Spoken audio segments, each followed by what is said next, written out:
One moment, you're standing at the altar, waiting for the love of your life, and the next, you're drowning in betrayal so deep it feels like you'll never surface.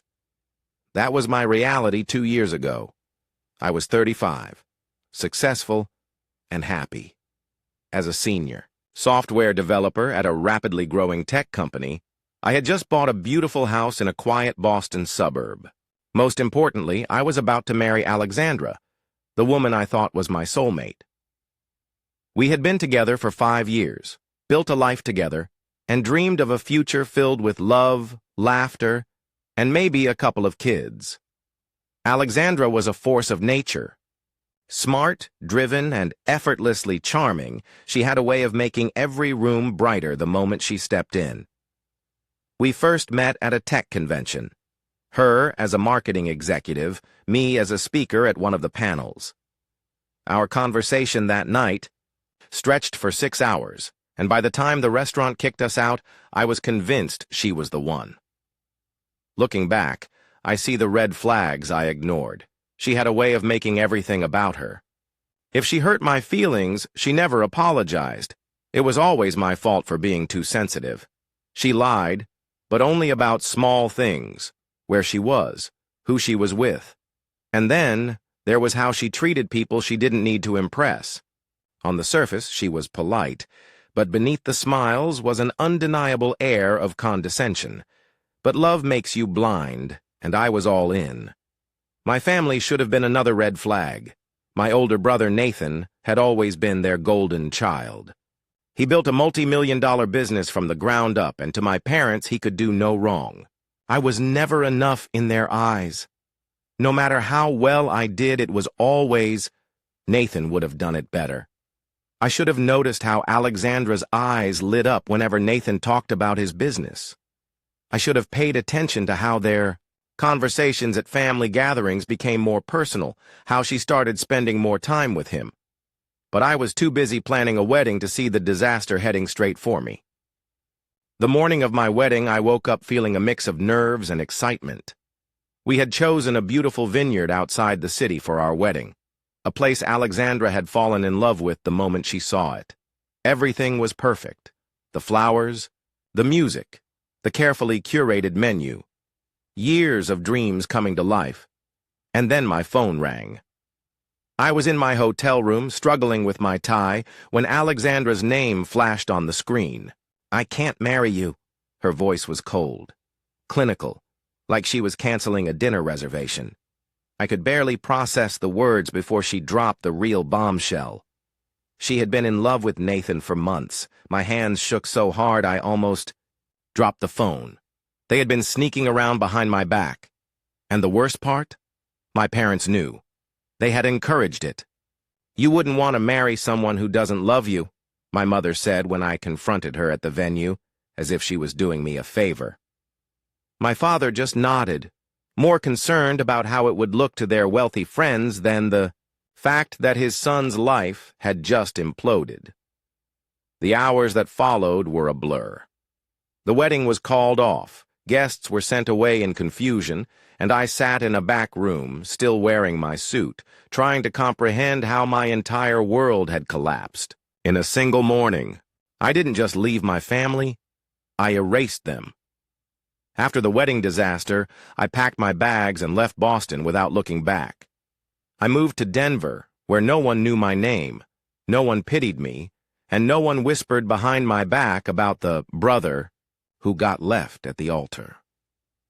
The first few months were hell.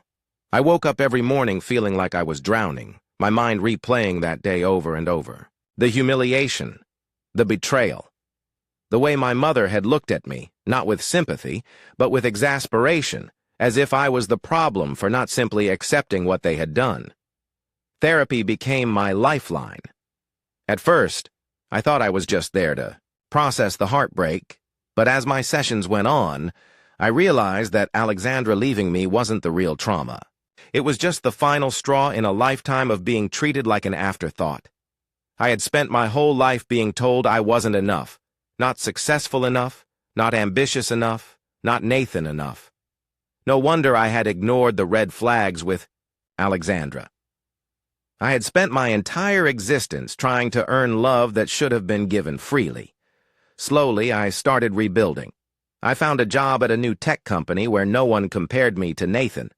I focused on my work, not to prove anything to anyone, but because I enjoyed it.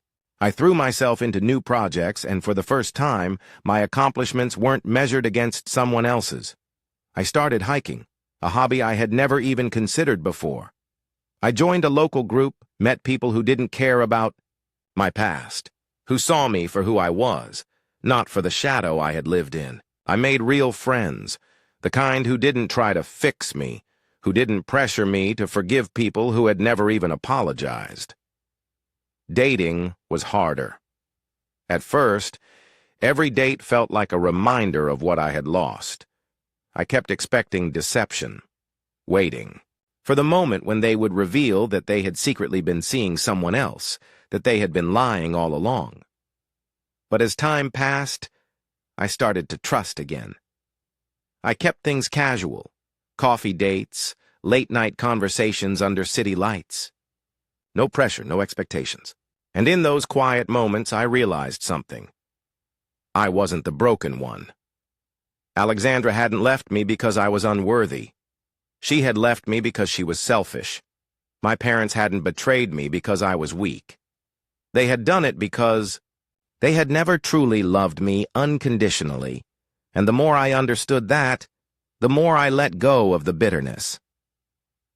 By the time 2 years had passed, I had built a life that was truly mine. And then Alexandra came back. I barely recognized her. The confident, put-together woman I had once loved was gone. She looked exhausted, her face lined with stress and dark circles under her eyes. Her expensive clothes were replaced with a simple sweater and jeans, and she was shaking. Nathan had turned out to be exactly who I had always known him to be, a manipulative, controlling abuser.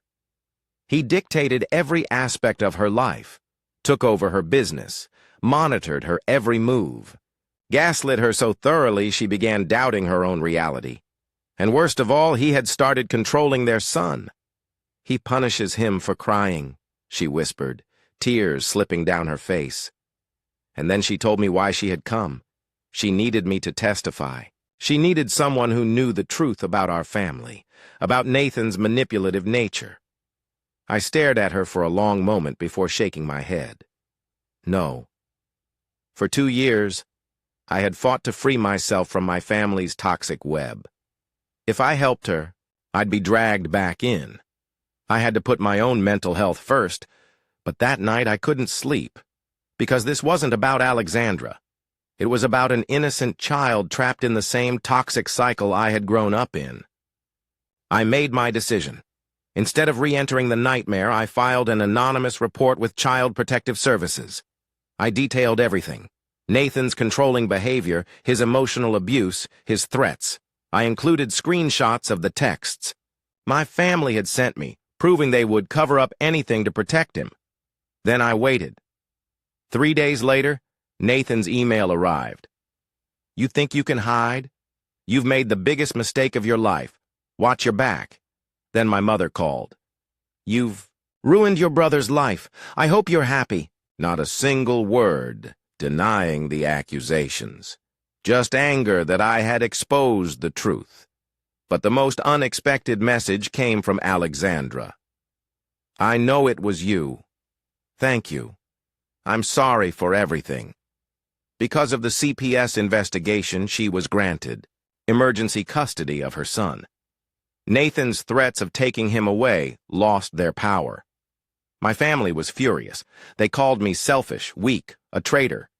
But I didn't care. For the first time, I had broken the cycle. I used to think that the worst thing that could happen to me was losing Alexandra.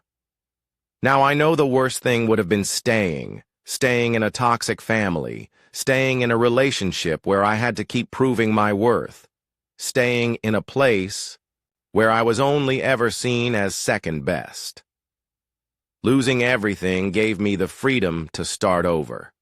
Helping my nephew didn't mean sacrificing myself. It meant finding a way to protect him without letting my family drag me back into their web of manipulation.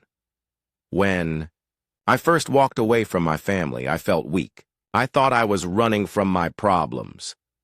But now I know that walking away was the strongest thing I have ever done. Nathan and my parents may never change. They may continue to twist the narrative, to paint me as the villain, to uphold the illusion that their perfect family remains intact. But I don't care anymore. Because for the first time in my life, I am free.